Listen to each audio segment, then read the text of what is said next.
qui vont venir.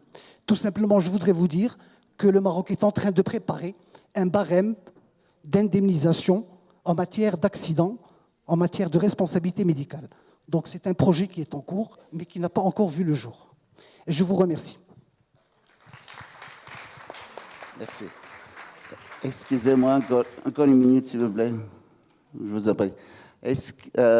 Дали е в залата колегата от Сан Томе и Принцип и възпитаник на юридическия факултет на Софийския университет, да го помоля и той да вземе думата? Не, благодаря. Monsieur Vattier, vous avez la parole.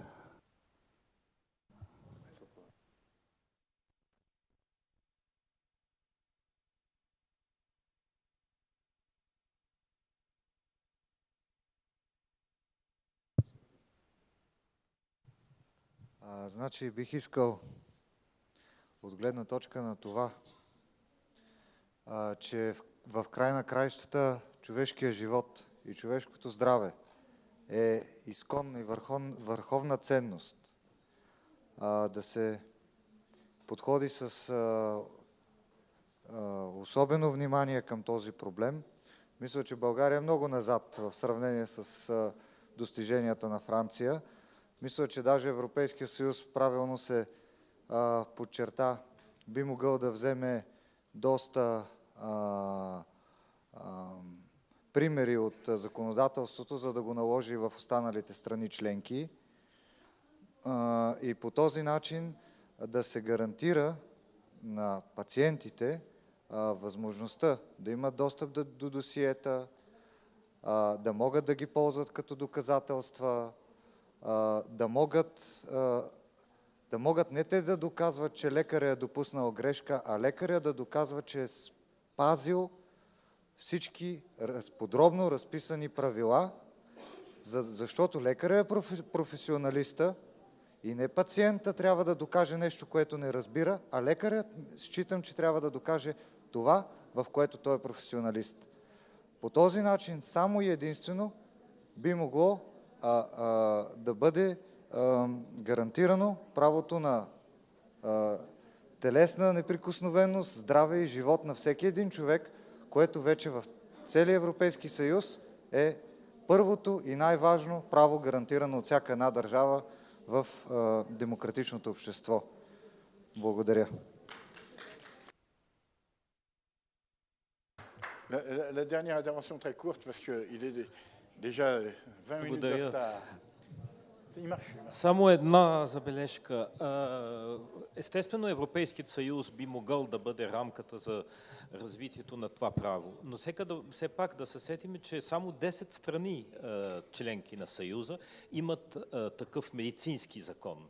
Така че нека да го подготвиме и да го развиеме, но едновременно нека съдилищата да поемат отговорността да защитат правата на гражданите.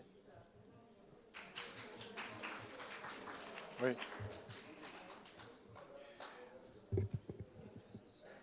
Alors, je voudrais dire un mot de clôture. D'abord, si Dieu nous prête vie, j'espère que nous aurons l'occasion de nous retrouver à Sofia pour suivre sur la suggestion qui a été faite par Olivier Saumon d'évoquer un chapitre qui concerne la question du préjudice et qui est extrêmement importante. Donc je me réjouirai de me retrouver à Sofia grâce à l'Union internationale des avocats pour traiter de ce problème. Pour ce qui concerne, juste une petite incidence, en ce qui concerne le respect du droit à la vie au sein de l'Europe, cette question peut être vue, et là c'est l'avocat qui parle, avec l'appui de la Convention européenne des droits de l'homme, qui a reconnu le droit à la vie, et il appartient aux avocats d'utiliser la Convention européenne des droits de l'homme, je crois que c'est l'article 3, pour aller jusqu'au bout de la logique du respect du droit à la vie. Ne comptez pas sur la Commission européenne sur ce sujet, qui est un sujet de métaphysique. Je conclue en vous disant combien je suis surpris de voir l'intérêt tous ceux des participants, puisque nous avons débordé le cadre de plus de 20 minutes. On a tous plus ou moins fins, et néanmoins, tout le monde est resté dans la salle. Bravo, bravo pour l'intérêt que vous portez à la question. Je voudrais remercier tous ceux qui sont intervenus sur cette table. Je voudrais remercier aussi les traducteurs, je l'ai fait hier, et bravo, car c'est un sport très difficile. Et puis, on pourrait effectivement les applaudir. Et puis, alors en tant qu'avocat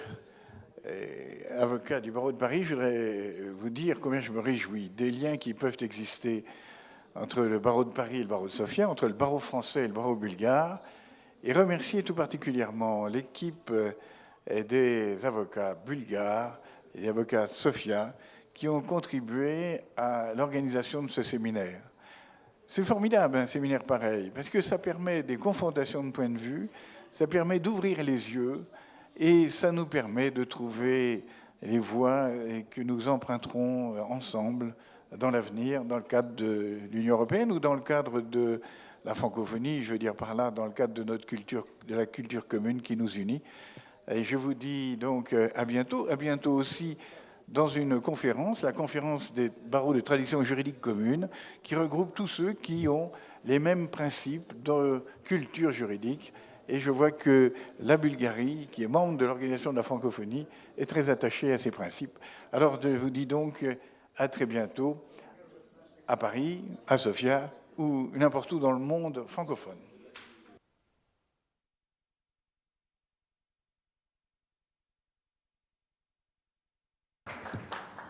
Колеги, да не забравите в 14, 15 и 20 пред входа на хотела за екскурзията.